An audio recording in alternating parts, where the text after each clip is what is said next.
और मेरे साथ जनाब नईमा जी, सलोमी जी मौजूद हैं। हम बड़े मजे की गप यहाँ पे लगा रहे हैं, इनसे दिल की बातें भी हो रही हैं और मुझे आज जान के पता चल रहा है कि भाई they are so full of life. मैं अगर सलोमी जी की बात करूँ तो सलोमी जी की जो अगर मैं एज आपको बताऊँ ना तो वो ये 15-16 साल की हैं। She is so energetic, she is so full of life. और बाकी नईमा जी ने कहा ना क्योंकि कैरेक्टर ऐसे लाउड होते ना उतनी धीमी है। और आज क्योंकि माशाल्लाह इनका रोजा भी है तो वैसे भी ना थोड़ी सी ये डाउन भी है। अच्छा वैसे अगर मैं आप लोगों से थोड़ा सा आपको अगर मैं पर्सनल घरों के हवाले से बात करूँ तो मुझे बताएं कि आपके घर में सबसे बड़ी आपकी सपोर्ट कौन थी और सबसे ज़्यादा आपको क्रिटिसाइज कौन करता था, या फिर सबसे ज़्यादा वो शख्स जिसने बोला कि भाई वाई दिस रीड, वो कौन था? सपोर्ट तो मेरी खैर सभी ने की है, और सपोर्ट करता कौन, क्योंकि मैं बड़ी थी और माँ बाप मेरे थे वो चाहते तो नहीं थे खैर, क्योंकि कोई था नहीं इस पे। लेकिन जब शोबिज़ में इन हुई ना तो मेरे भाई अल्लाह जन्नतुल फिरदौस में आला मकाम दे उनको, वो मुझे थोड़ा तनकीद करते थे। वो ये आपने बाल कैसे बनाए थे बाजी, ये ऐसे नहीं बनाए। वो उनको पोनी ये जो है ना मैं बनाती हूँ वो वही अच्छी लगती थी। जब भी अगर वो हयात होते ना तो मुझे कहते ये क्या करके बैठी हुई हो, पोनी क्यों नहीं बनाया है।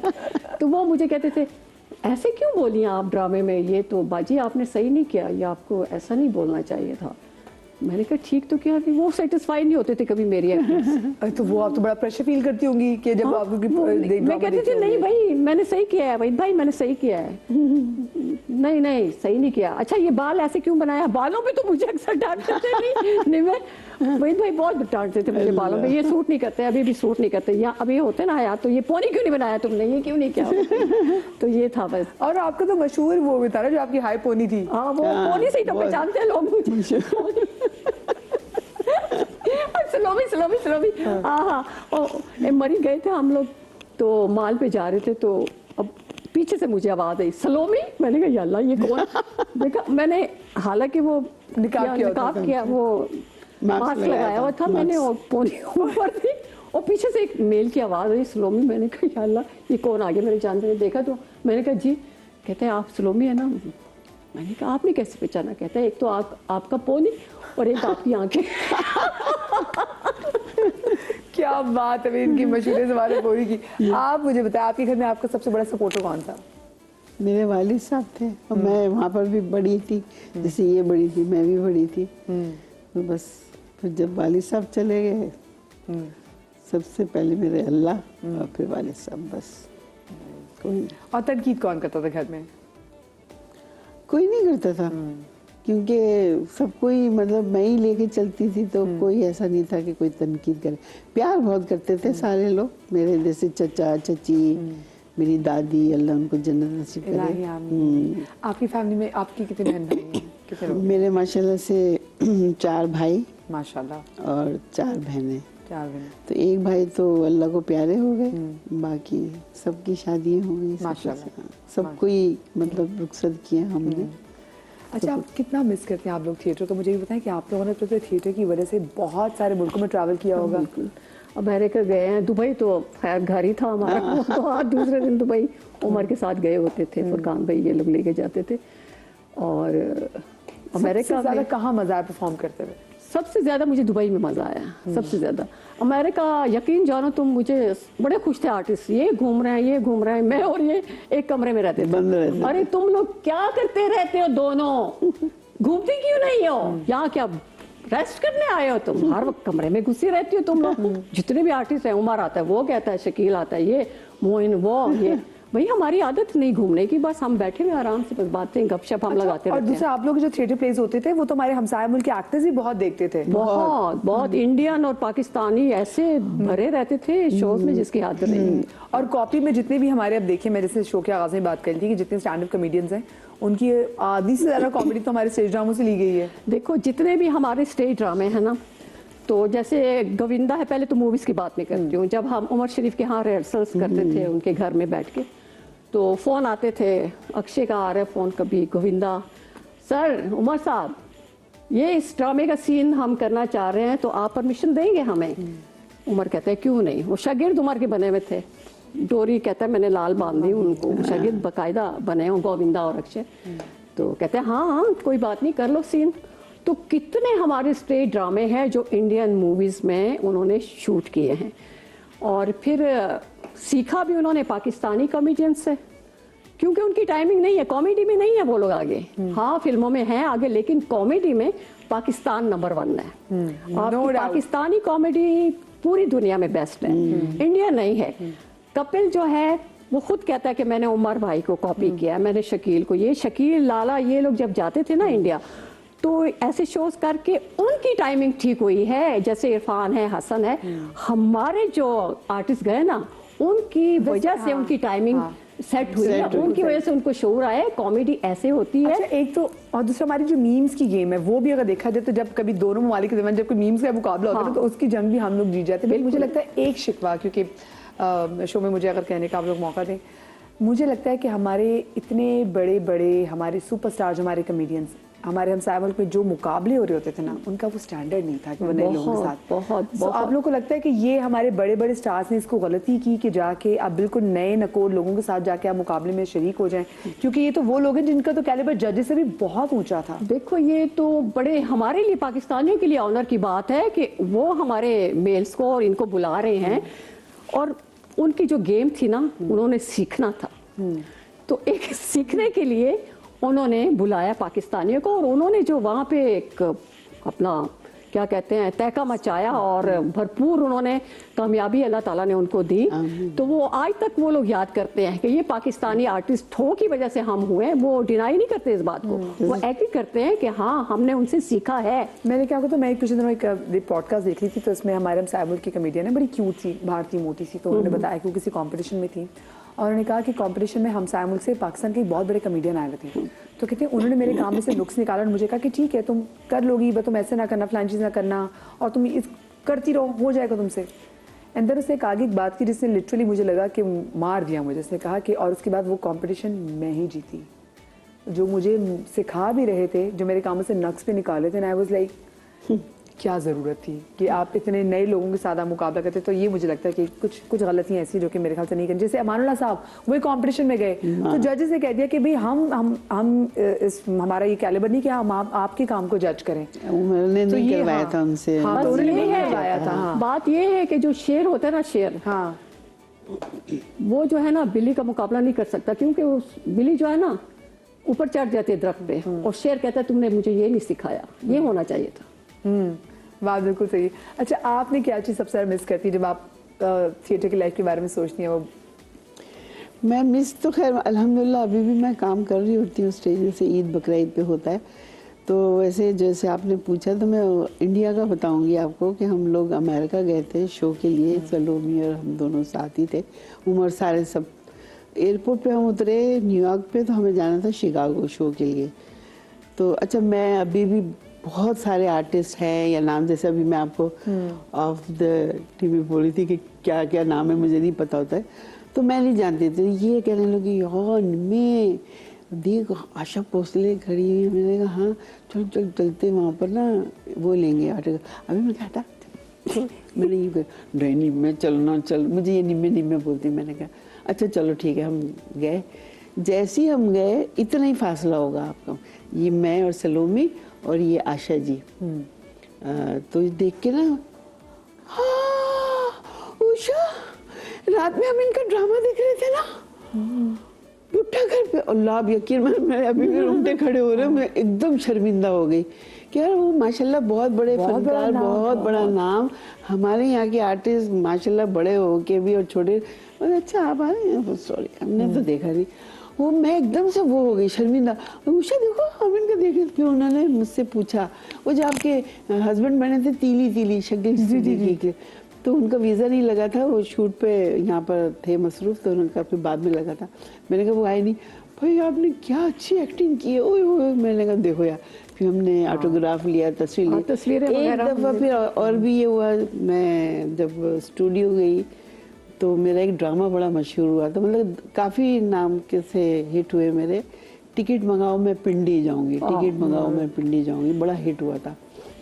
तो मैं जैसी इंटर हुई तो आपके रवीना टंडन बैठी हुई थी, उनका डांस का होता और पूरा क्रू था।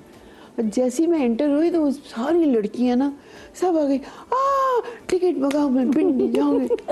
अल्लाह, मैं यूं, और वो बैठी रवीना टंडन, वो देख रही कि ये कौन आ गया, तो मुड़ के यूं देख रही है कौन है, तो वो भी खड़ी हो गई और इतने अच्छे से मिली। मुझे इतनी शर्मिंदगी हो गई, मैंने कहा देखो ये लोग इतने बड़े हैं, दिल से इतने वो करते हैं, तो इतनी हमारी पजीराई करते हैं। यहाँ पर माफी के साथ इतना कोई वो नहीं करता कि जो हमें मिलना चाहिए था। सबसे सैड पार्ट है, हकीकत बात है। तो ये मुझे बड़ा दुख होता। और मुझे इतनी दफा इंडिया में ऑफर हुई, कूली फिल्म, मतलब अमिताभ जी के साथ उनकी सिस्टर का रोल मुझे मिला था, मगर कुछ यहाँ ऐसा मिसहैप हो गया था तो मुझे आना पड़ा। मैंने छोड़ा। और अभी भी काफी बुलाते थे, मैं नहीं जाती थी। मैंने कहा नहीं भाई, तो जो हमें यहाँ मिलना चाहिए था ना वो नहीं मिला। तो कभी कभी मैं बड़ी सैड हो जाती हूँ कि मैंने बहुत बड़ी गलती की, मुझे वहीं रहना चाहिए था, वहाँ रह के काम करना चाहिए था। तो जैसे कहा मुझे लोगों ने कि जो आप यहाँ पर साल में कमाती हैं वहाँ 1 महीने में कमा लेंगी, आप आए तो। मैंने कहा नहीं भाई, मैं इतने बड़े बड़े गले और ये मैं नहीं पहन। तो बोले कोई ज़रूरत नहीं है, वो अपनी चॉइस से है, आप नहीं पहनेंगे तो नहीं, ना पहने आप। तो ये मुझे बहुत फील होता है, बहुत कि वो जो ड्यू रिस्पेक्ट आपको लगता है मिलनी चाहिए थी हकीकत बात में। है। शुक्र अल्हम्दुलिल्लाह यहाँ पर भी करते हैं इज्जत और मिला है। मगर जिस टाइप का, अब देखें बचपन से मैं काम करती आ रही हूँ, अभी तक कर ही रही हूँ, तो मुझे जो चीज़ मिलनी चाहिए थी ना वो नहीं मुझे मिली। अच्छा मुझे बताएं, देखिए जो लोग जैसे हम लोग भी लाइव आते हैं और हमारी 100 जो परेशानियाँ होती हैं घर की डेली लाइफ, डेली रूटीन में, आप उसको पीछे रख के आते हैं। पर आप लोगों का काम ये था कि आप लोगों की जो लाइफ में जो चल रहा होता है, ठीक है, वो सब पीछे रख के आपने जब थिएटर पे जाना है, देन आपके काम है कि आप लोगों को हंसाना है। हम तो यहाँ पे रो भी लेंगे, अपने दिल की बात भी करेंगे, पर आप एक प्ले का किरदार निभा रहे हैं जिसमें आपको हंसाना है। जब आपकी फादर की डेथ हुई तो इसके बाद जब आप गई थी थिएटर में, मैं आपसे भी, तो ये वैसे आपके लिए कितना मुश्किल था? मैं आपसे भी आऊँगी कि आपके लिए भी कितना मुश्किल हो गया जी? बहुत मुश्किल। जैसे थिएटर में जब मैंने किया था तो मेरे वालिद, मतलब मेरे जो भाई का ना मर्डर हो गया था। मतलब वो ऐसा हुआ था जहाँ उनकी मंगनी हुई थी तो नहीं चाह रहे थे, तो उन्होंने उनको रास्ते से हटा दिया। तो मुझे ड्रामा करना था, तो जाहिर है अब वो तो लोगों को थोड़ी, उन्होंने बेचारों ने टिकट लिया हुआ है और उनका कोई कसूर नहीं है, मगर हम अंदर से रो रहे हैं और हम चाह रहे किया हमने। कितने दिनों के बाद आप गई थिएटर करने के लिए? मैं तो मतलब फौरन ही चली गई थी ना, फौरन ही गई थी। वालिद साहब का जब हुआ तो ज़रा टाइम लगा, मगर मैं बहुत डिस्टर्ब थी, बहुत ही डिस्टर्ब थी। तो जवेरिया का मैं थैंक अदा करूँगी कि वो बहुत मुझे संभालती थी, बहुत वो करती थी कि नहीं मैं बाजी आप मुझे। तो हुआ है, तकलीफ होती है। और ऐसे इनका हुआ था, ये बेचारी, हम लोगों का ड्रामा हो रहा था और इनकी मदर की या फादर, मेरे अब्बू जी की, हाँ, डेथ हो गई थी। मेरे बाबा थे, उनकी डेथ हो गई। हमारा प्ले चल रहा था, यस सर नो सर चल रहा था। उसमें फिल्म स्टार वहाँ से एक आई हुई थी, वहाँ लाहौर से, शकीला। तो वो चल रहा था, तो ईद के चौथे दिन मेरे बाप की डेथ हो गई। अब तो जाहिर है, तो ईद पे तो स्पेशल ड्रामास लगते हैं। हाँ, ड्रामा चल रहा था, 25 शो होते थे पहले हमारे। तो फिर मैंने कहा मैं तो नहीं कर सकती, मैं तो। फिर फुरकान भाई और उमर आए मेरे घर पे, कहते मेन कैरेक्टर ही मेरा था उसमें, कहते वो नहीं हो सक रहा, ड्रामा ही ऐसे ही हो गया, कैसे करें, क्या करें। उमर ने कहा, फुरकान भाई ने कहा, नहीं सलोमी तुम्हें शो तो करना है, ये तो नहीं हो सकता। मैंने कहा मैं कैसे कर सकती हूँ, मेरी सिचुएशन ऐसी है, सारे मेहमान आए हुए, ये वो। फिर बड़ा फोर्स किया उन्होंने। फिर मैंने कहा अच्छा मैं ज़रा मेहमानों से पूछ लूँ कि मैं कर सकती हूँ कि मैं नहीं कर सकती ना। तो सब मेहमान आए हुए थे, पेशावर से भी आए हुए थे, ज़्यादातर पेशावर से ही आए हुए थे। तो वो जाहिर है फैमिलीज ऐसी, तो अब सब, मैंने कहा कि ऐसा ऐसा है, ये प्ले कर रहे थे और ये हो गया, तो अब ये आए हैं कि ड्रामा करो। तो फिर सोचा, थोड़ी देर सोचते रहे, फिर कहते हैं काम है तुम्हारा तो बेटा कर लो, जाओ तुम। फिर मैं फुरकान भाई और उमर को बोला, मैंने कहा ठीक है मैं आ जाती हूँ सेट पे। फिर लेकिन जब मैंने प्ले किया ना, किसी को लगा ही नहीं कि मेरे बाप की डेथ हुई है। कहते आज तुमने बहुत ही अच्छा परफॉर्म किया। बस ये आर्टिस्ट की जिंदगी। कितना मुश्किल था कि बहुत ही फेस करना मुश्किल है, बहुत मुश्किल है। देखो ज़िंदगी हम कहते हैं ना कि आसान है, लेकिन मुश्किल भी बहुत है, बहुत मुश्किल है।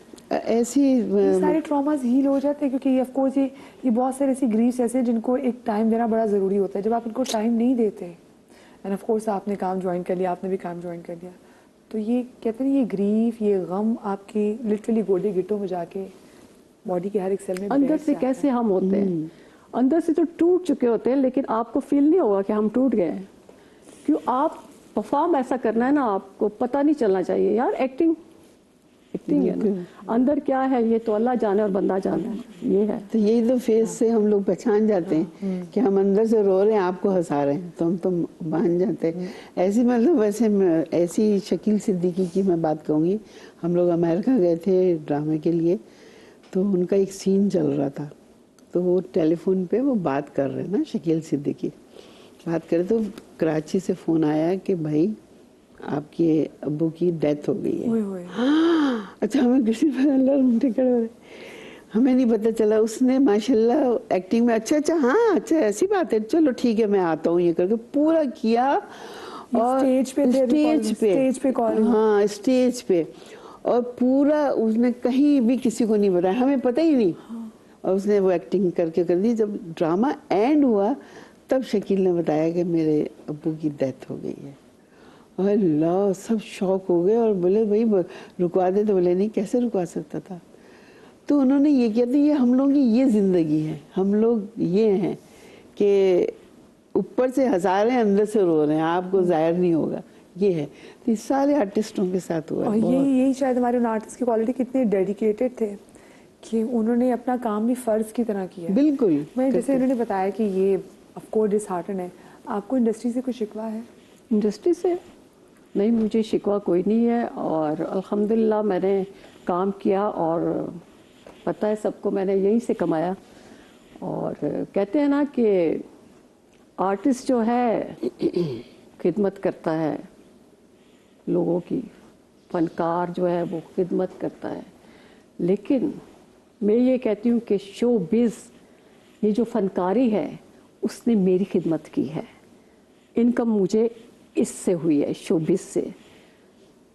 तो या मैं इस बात को रॉन्ग करार दूंगी कि हम खिदमत करते हैं, ये शोबिज़ हमारी खिदमत करता है, हमें पैसे मिलते हैं, हम घर चलाते हैं, हमारी ज़रूरतें पूरी होती हैं। जो फैक्ट है वो फैक्ट है। तो मैं ये बात करती हूँ कि हाँ, शोबिज़ ने मेरी बड़ी रिस्पेक्ट थैंक यू की है। सो मच आपका सर, आपका नहीं मुझे आपका, आप लोगों से ऐसा लगा पूरा ये शो ही दिल की बात थी। अल्लाह पाक आपको शाद और आबाद रखे। आमीन। आप लोगों का बहुत शुक्रिया, शाद और आबाद अल्लाह पाक आपको रात के गम से महफूज और रखे। जितना भी स्टाफ है सबका बहुत बहुत शुक्रिया, बहुत अच्छा स्टाफ है। और समा तो वाकई समा है। क्या बात समा है का जी। तो शुक्रिया अदा जिंदगी करूंगी तो मैं। कल आपसे मुलाकात होगी। अल्लाह हाफ़िज़। इंशाल्लाह इंशाल्लाह, बहुत बहुत